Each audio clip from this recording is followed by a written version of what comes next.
happens when you fall asleep at 5:15 p.m. watching Magic School Bus Returns. So, so she's a little bit drowsy, but we're here. All right, let me get all situated. How's everybody doing? We're kind of doing an intro first. I'm Jordan. Yeah. That's Katie. We wanted to do just a thing on customer care, keeping in constant touch with your customers and really developing relationships with them, because that's going to be the best way to kind of get repeat customers and start really building a business, is just to kind of have that core group of people that you really are constantly in contact with. It'll be the people that you can reach out to when you're having your flash sales or your new release parties, that kind of thing. So yeah, this is about building that base and ways to stay in constant contact with your customers. All right, you can go, Katie. Okay, cool. So I was watching this training earlier that was like all of these different directors and awesome people in UBAM who were giving tips on customer care, and they put care as C-A-R-E. And those letters stand for consistent, abundant, rewarding, and efficient. So I see that as very important, because one of the things that I struggle with is consistency. I don't know how all of you feel, but I am very blue. I don't have a ton of gold. And so I have a hard time coming up with systems and with any sort of routine when it comes to following up with customers. So this training is beneficial to me as well, because I feel like that's where I struggle the most. But there are several ways that we as consultants can really bring our customers the most amazing customer service that they cannot receive from places like Barnes & Noble or from Amazon. You know, so it will help to lessen the blow when it comes to having to pay, you know, when people have Amazon Prime 2-day, you know, they often are like, well, why can't I just buy these on Amazon? Well, if we can give them the ultimate customer care, then they will feel more comfortable shopping through us, because we have expertise and we offer the best customer care. So one thing that I picked up on when we were at convention and in all of the trainings that I've gone through since then is the key is to share the business, not be salesy. And one of the things that I struggle with when it comes to a lot of other direct sales or, you know, whatever it might be, is that I feel like it's constantly being pushed on me in a salesy way. And I feel like our product is such that we don't necessarily, we can share our books and we can say, look, these are amazing books and I love them and they would be perfect for your family. And we can do that in a way that is not coming across as super gimmicky or salesy. I mean, everyone needs books. Everyone needs books to in different stages in life. And so that will be, you know, really good for us. So one of the first things that I want to talk about was this director, Liz Hawkinson, spoke in the training about creating a conversation. And this is something that I see very often with consultants, is that initial reach out. So whether it's that you're trying to get a booking or you are trying to, you know, get a recruit or you're trying to just follow up, our tendency, at least for me also, is to try to just spit it all out in one big blurb. You know, hey, it's Katie. I was at, you know, Noelle's Facebook party. I think this would be a great opportunity for you. You know, would you be interested in having a booking? You know, you go through this Facebook message that's like you got to scroll to get through the whole thing. And we feel as though we only have a certain amount of time to catch their attention. So we tend to overdo it. And that's not really the goal. The goal is to have a relationship with your customers and to have a conversation with them so that you can contact them and it's not awkward. Because that's something that I've noticed a lot is like, you know, say I'm doing like a booking challenge and I have this friend on Facebook and she was my friend in high school, but I haven't really talked to her in 20 years or whatever it might be. And so I'm like, hey girl, love seeing your kids. Anyway, would you like to have a party? And that's so sometimes very inauthentic. You know, it's people are turned off by that. So one thing that is suggested is you start off with that one piece. So maybe you are following up from a previous party. So say Noelle had a party and you message someone and you say, hey, this is Katie. We met at Noelle's party. I was just checking in to see what you thought about your books, and kind of leave it at that. And that opens the door for them to respond to you and to say, I loved the books, or, I'm actually missing some, or whatever it might be, kind of creating that dialogue instead of it just being you, because you want to make the customer feel as though it's about them. It's not about you. It's not you trying to raise your sales for that month, or you trying to get your booking challenge. It's, you're offering something to them that is beneficial to them, not to you. And I think that's where the authenticity comes from, is to say, personalize it. Like, I noticed that, oh, how did your nephew like the dinosaur book? Or, oh, you bought That's Not My Dinosaur. Did you know that we just came out with a That's Not My Unicorn? Kind of make it to where you look, and I know, and I say you look, but we all really do. You care, and you want to convey that to the customer, and they're more likely to respond to a short message than one of those long ones. Because I know I've had experiences like that where I'm like, I'm not even touching this. Like, I'm not even gonna waste my, that was such a sales pitch, whereas this is a more genuine sort of conversation. So, always when you're doing that, one thing they said was always end it in a question, to kind of encourage them to answer, like, did your nephew like dinosaur book? And that way they're less likely to ignore it, because it's got an open-ended question at the end. And then when they answer, you can say something like, well, I was just checking to make sure if you had any other book needs that I could help you out with, and kind of just create that dialogue so that it's more genuine and not so spitting everything at them at once. And then you could promote, you at the end of that convo, you can present the recruit option as well, but it's not something overwhelming. So anyone have any experience with that in terms of tips they might have for creating that conversation?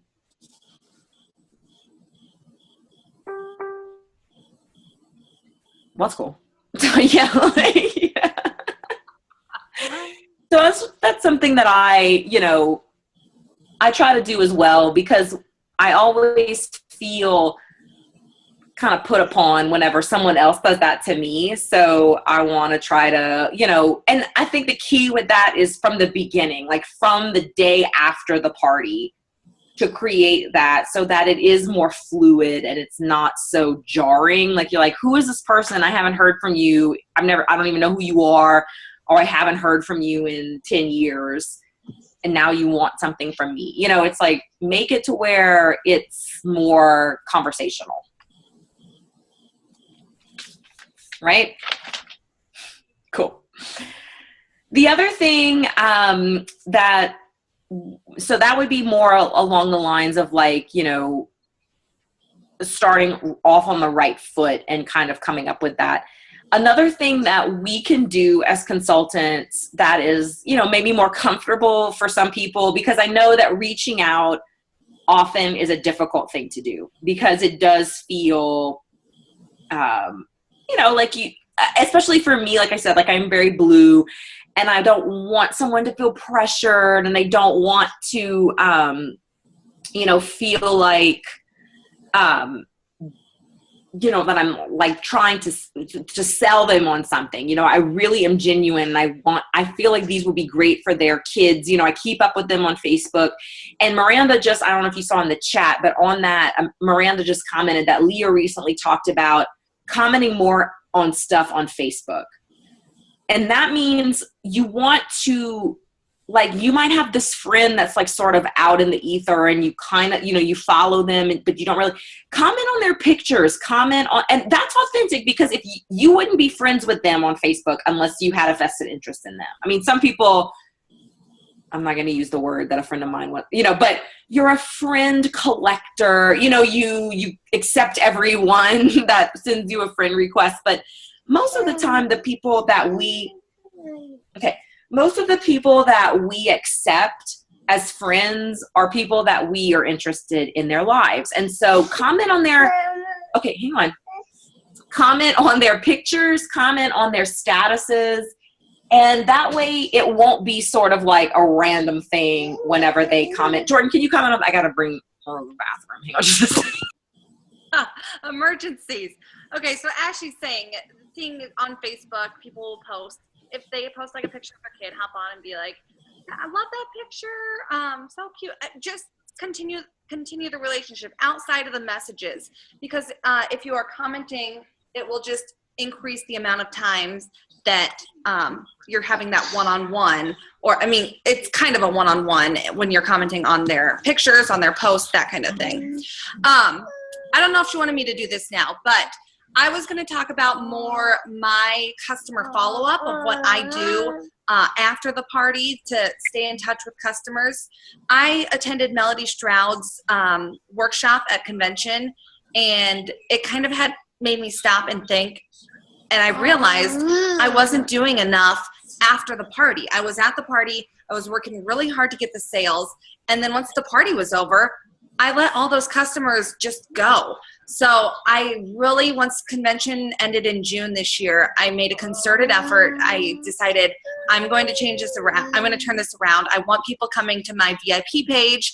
I want to be able to stay in touch with all these people, because obviously if they're coming to the Facebook party, they're interested in the books. So I want to continue that relationship with them. Stop doing that. So anyways, I got this idea from Melody. This is a little postcard, and I just made it on Vistaprint, and I made the graphics on Canva, and then brought it right over to Vistaprint. And it's just got a little note thanking them from their order, letting them know it'll be there in 2 to 3 weeks. Go see your dad. And then I've got a ticket. So I bought a huge spool of tickets that will literally probably last me a lifetime, because there are like 10,000 tickets on here. So I bought this spool of tickets just on Amazon. I write on there, keep your ticket. If you go over to my VIP page once a month, I do a drawing for a free book. And so I keep all of the tickets for the month in this jar so that I can keep track. And I write on the back of all the tickets who the order was. So as I'm going through, after the party, I keep track of who all ordered, and I send each person that ordered the little postcard. And then inside of the postcard, I also include a little, they're just those little book tags. And once again, I just got these off of Amazon. There's tons of different kinds of them. Just a little something to include in there. And then I put the ticket in, and also stickers, but I'm currently out of the stickers.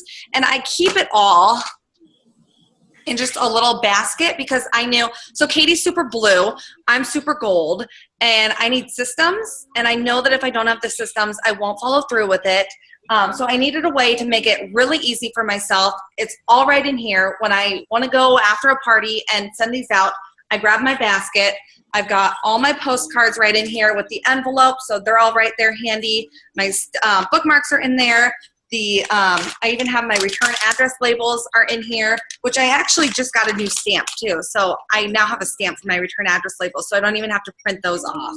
I have my I have to do refunds, so I have that in there. Everything's in one spot. So I just keep it all right there. I grab it off my shelf. I sit down and I spend 10, 15 minutes filling out those postcards. Then this is I started keeping, I know we've kind of talked about this in a couple trainings here lately, and Elizabeth showed off a really awesome customer care notebook a time or two ago. And I've been keeping one as well.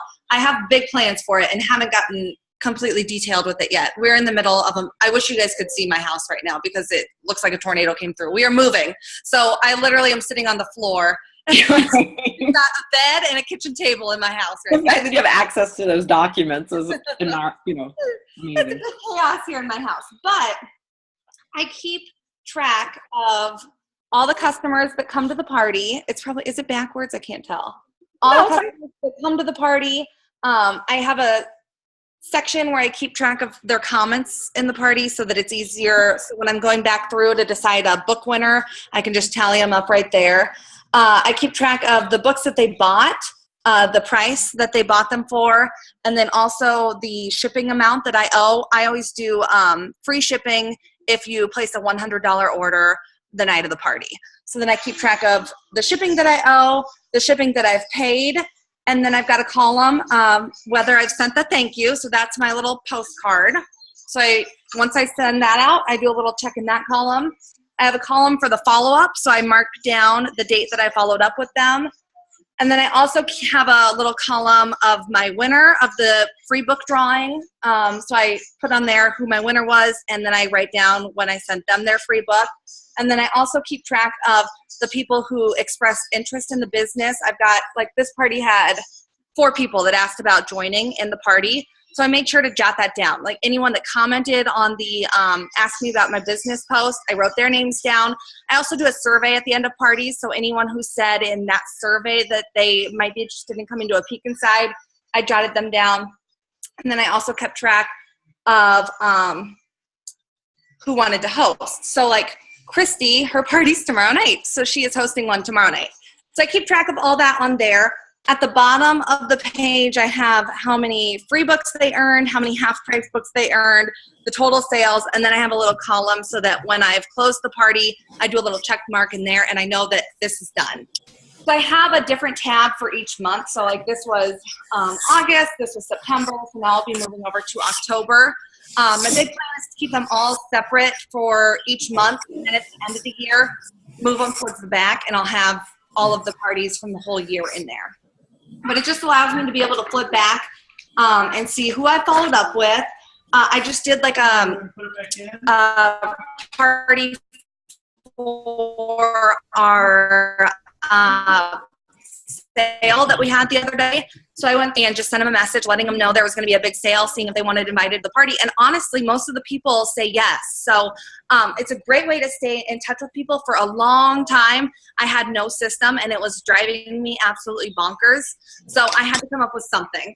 And so this is kind of what I've developed. And so far, it's working. I just need to make sure I stay consistent with doing it for every single party. And so far, I've been able to. I'm a little nervous about October because I've got a lot of parties going on and trying to stay on top of them all. But so far, it's been pretty good. And the number of people that have been heading over to my VIP page, I've seen a noticeable difference since I've started sending out the postcards. And I have people, like, commenting that they have their tickets and they're waiting for the drawing. So I do every Wednesday, it's also on here, I do what I call live at lunch. And I go live on my page. I read a book.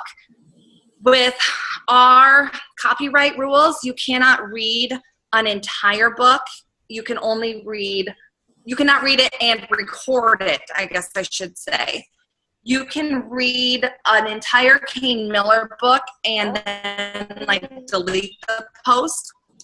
So a lot of times I'll go live and read the whole book, and then I'll delete that one, and then I'll go back and do another live and just record a little portion of it so that something can be on the page showing that I was there live at lunch.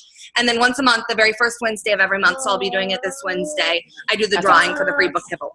So that's my customer care that I've developed. I don't know. That's awesome. It's been, I've owned the company for 2 years now, and I just started this in June. So it took me a while to get here, but.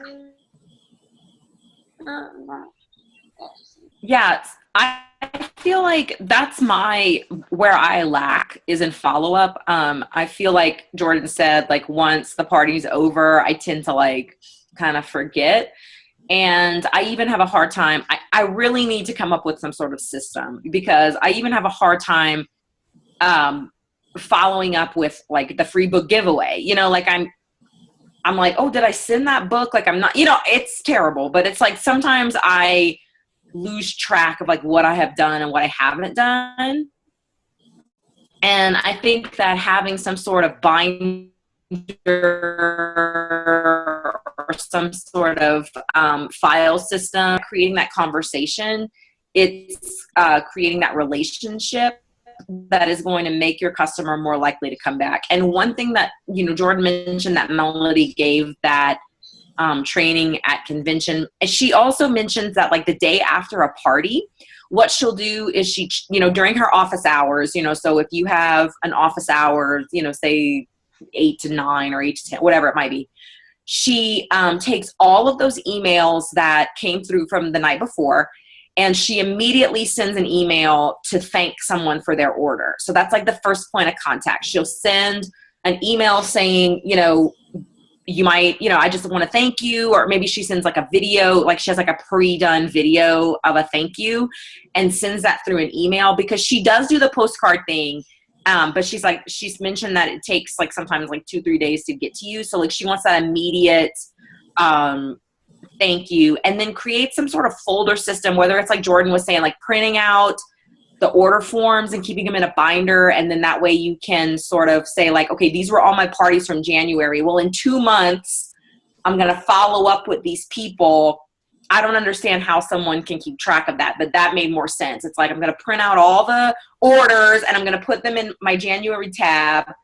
And then in March, I'm going to go back to January and I'm going to say, hey, like, did you like your books? Do you want, we have some new releases coming out, just creating a dialogue. And because she was mentioning from you, like, they think you fell off the face of the earth, or like they, I wonder if she's even still a consultant. And so they might want to order the new stuff, but they don't know how to get in touch with you. So if you can kind of like come back a couple months later and say, hey, I'm still here. Like, if I can be your book lady, if I can help you, that is super advantageous, like for you to come back and say that. So just to sort of send that's something I really want to do, is what Jordan just talked about, is sending out that postcard, sending out that thank you note, that personalization. But one thing to keep in mind is that it's really important that you, for privacy's sake, you keep it in that party. Like, don't go on their personal page and say, Jordan, I'm so excited that you bought Peek Inside Dinosaurs. It's so awesome.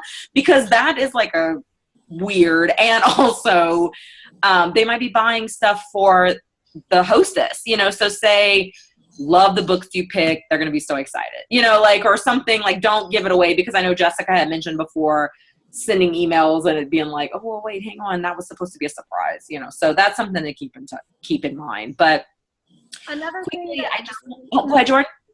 I was just going to say, another thing that Melody talked about in her convention talk was just the importance of kind of taking the extra step. She said she was shopping for outfits for convention, and she picked 3 different Matilda Jane outfits. I don't know if you guys are familiar with the clothing brand. It's kind of a pricier clothing brand. She picked 3 different outfits, and she had 3 different friends that were selling Matilda Jane. So she bought 1 outfit from each person, and 2 of the people she knew really well. The third one was just kind of an acquaintance. So the 2 that she knew really well, she said she purchased the dress from them, spent a good amount of money with these consultants, or I don't know what they call them there, but spent a good amount of money with them, and she never heard anything back from them. Never got a thank you. Never. She saw one of them at church. They never even brought it up that she had made this purchase with them. She said the third person that she was just kind of an acquaintance with sent her like a letter, a little postage, included a couple goodies in there. And she said that made the biggest difference in the world. She's like, now when I'm ready to go buy another dress, guess which person I'm going to go to? I'm going to go to the one that took the extra step to actually make me feel special and make me feel like she appreciated the sale. So that's kind of why I've started doing this. Brian asked if I send the postcard only or I put it in an envelope.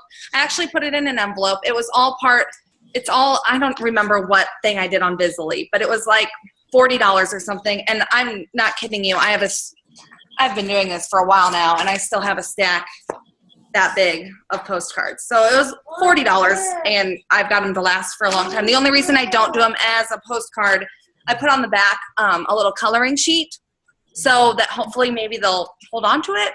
I don't know. That's really awesome. I always stick that facing this way so that'll be the first thing they see when they pull out, and hopefully they're like, what in the world is that? And flip it around. So I send that, and I just put it just takes one stamp on there. So, I mean, kind of costly, but I see it as an investment and a tax write-off. So, Right. all things to consider, but I don't know. I've noticed a big difference in customer care and my VIP page and people commenting, following up. So I don't know. I've seen it as being worth it. Yeah, that's super cool. I know. And I mean, when you think about it, like you can stick that postcard, you can do the stickers, you can do all the stuff in like an envelope, and it's only going to cost you like $1, you know, but think about what you can get on the back end, you know, so in just investing that little bit of money, you know, you can really reap the rewards. So I don't even the last thing I wanted to I mean, the little books of cards, I just put one little, I don't even know where that went now. One little. Yeah, didn't she say like scratch and sniff stickers? I didn't go to her training, but I remember you talking about it. Like, who doesn't love scratch and sniff? You know, like scratch and sniff stickers. It's like the best. Maybe like $10. So I mean, I don't know. The stamps like 30 cents. So it eventually adds up, but I see it as worth it. And definitely. I don't know. Yeah, because like I said, that constant, you know, that every little bit that you can come in contact with that person is going to create, like, they're going to remember you, and they're going to like the Matilda Jane story, you know, they're going to keep that in mind. So do you want to answer, Jordan, for your book drawing, what price range do you give? Oh, the free book drawing. I buy like a big phonics set. And then I just pick individual books out of the phonics set and send them. So I get like a discount by doing the set as one, and then I break it apart and send that each time. So it's a good book. They're getting a good book out of it, and it doesn't cost me a ton of money. That's true. Yeah. And I usually buy those, well, I do my giveaways in my parties, like the mini books, you know, but that might be a better idea because those are more substantial, you know, like it would feel more special to get like a full size book. So I do the mini books. Yeah. I do the mini books for my parties, for whoever wins the giveaway book for my parties. So I have another, it's exactly like this. It's somewhere in my house, full of the mini books. And so I go and look at the pictures of their kids, and I try and pick one of the mini books that I think, whether it's a boy or girl, whatever, that would fit them. And I send that. But then for the winner of my monthly drawing, I try and do just a little bit of a higher quality book. And then a lot of people were asking about the documents. I'll try and figure out how to upload it. I don't know how I got it to Visily, but how I got it to Vistaprint, but I'll try and figure that out. And then I can certainly do my party checklist. That I have that at work, so I will try to remember to upload that to the files section tomorrow.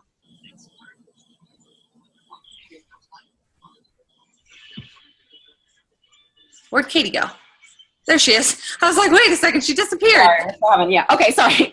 So the last thing I kind of wanted to talk about is something that I struggle with, being blue, is that those tough situations as in customer care, because it can be part of customer service is dealing with people that are not happy. You know, the rare instance that are, we have a situation, you know, how do you deal with a customer that's unhappy? And so I just want to briefly kind of talk on that. The first thing, this director, Jordan Johnson, who's amazing, she won like a billion awards at convention, talked about that the number one thing is to remain calm. You know, that if someone sends you a message, a nastygram or whatever it might be, and this was like flashing me back. I don't know how many of you were around last holiday season.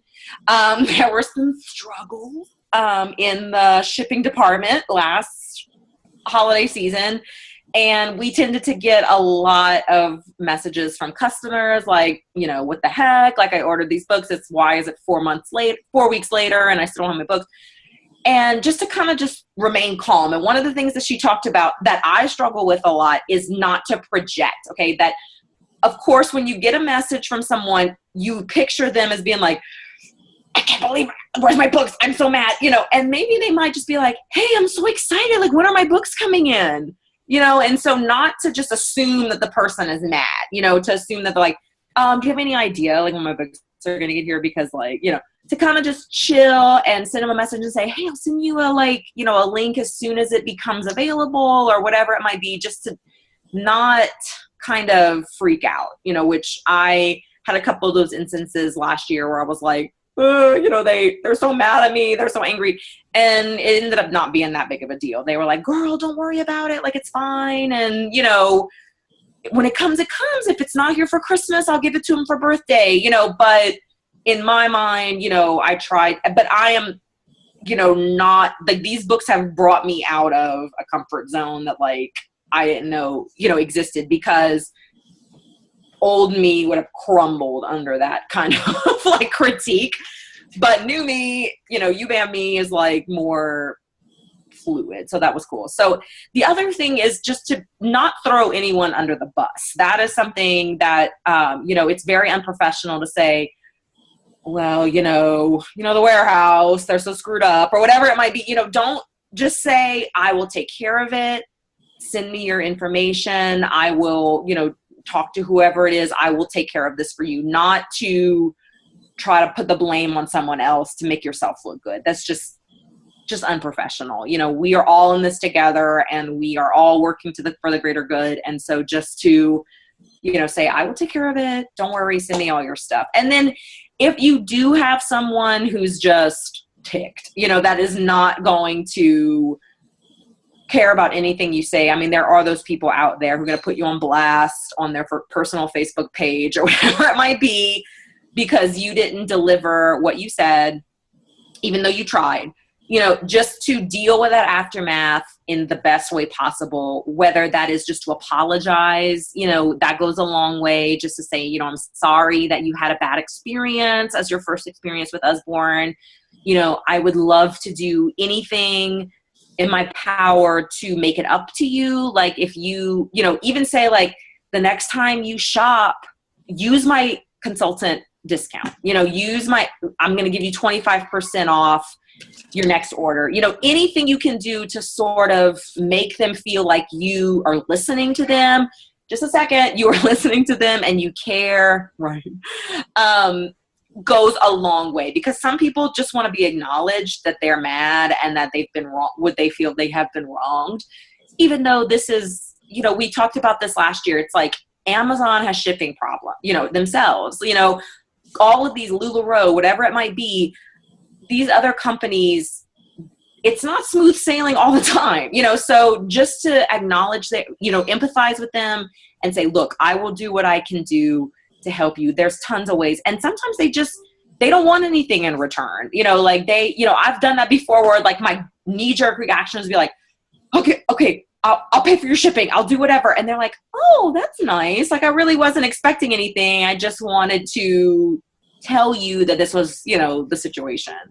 So I think that's really important, is to keep a cool head and to kind of, I always admire those people when you're at Walmart or wherever it might be, and you're in that customer service line, and those people are just like, and the person's just like chill and doesn't, respond, or, it always works out. So there's no book emergencies, even though that kind of frustrates me, because like, there are no book emergencies, but people's feelings matter. And so it's finding that balance of like, I hear you, I understand your frustration, let me try to help you out.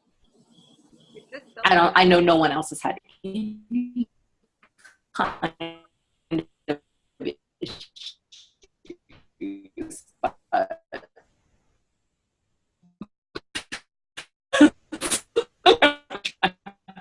you guys. One thing I try to do that I think kind of helps in situations is I try to avoid apologizing, and instead I thank them for their patience, thank them for their That's a good tip.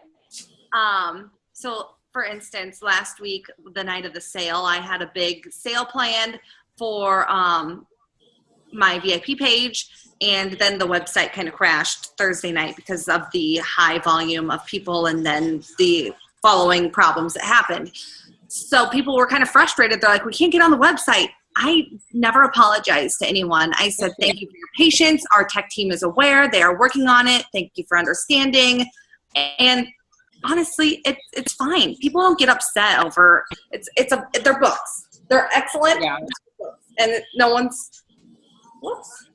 Yeah, that's my problem in life, is I'm an over apologizer. So I'm trying to learn like not to over apologize for those kind of things. And it's true. I do say that sometimes, like, oh, because I also am aware if it's like the whole throwing under the bus thing. It's like, I don't want to shed a bad light on anything. So it's like, I don't want to be like, I know, right? It's so frustrating. Like, I'm sorry, you know, just be like, we are working on it. It is, oh, everyone is aware of it, you know, make it to where it's a positive thing, but not like too, what are you worried about? You know, like make it kind of, you know, gotcha, we're on it, you know, sort of thing.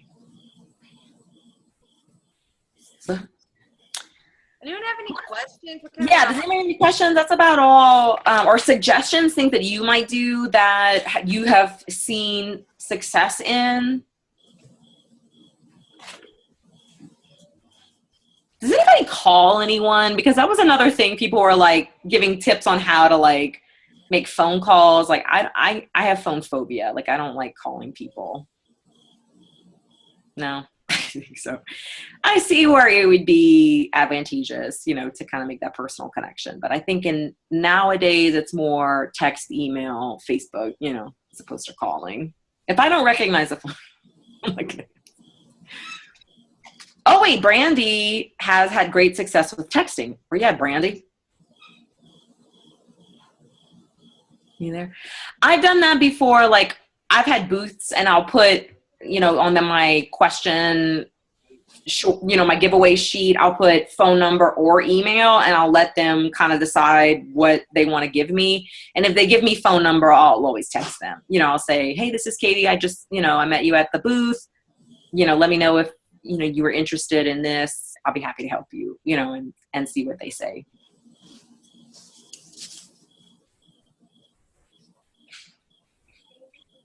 Nope. All right.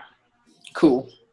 Well, if anybody doesn't have any questions or comments, I think this was really fun. Got a lot of good information. I will be on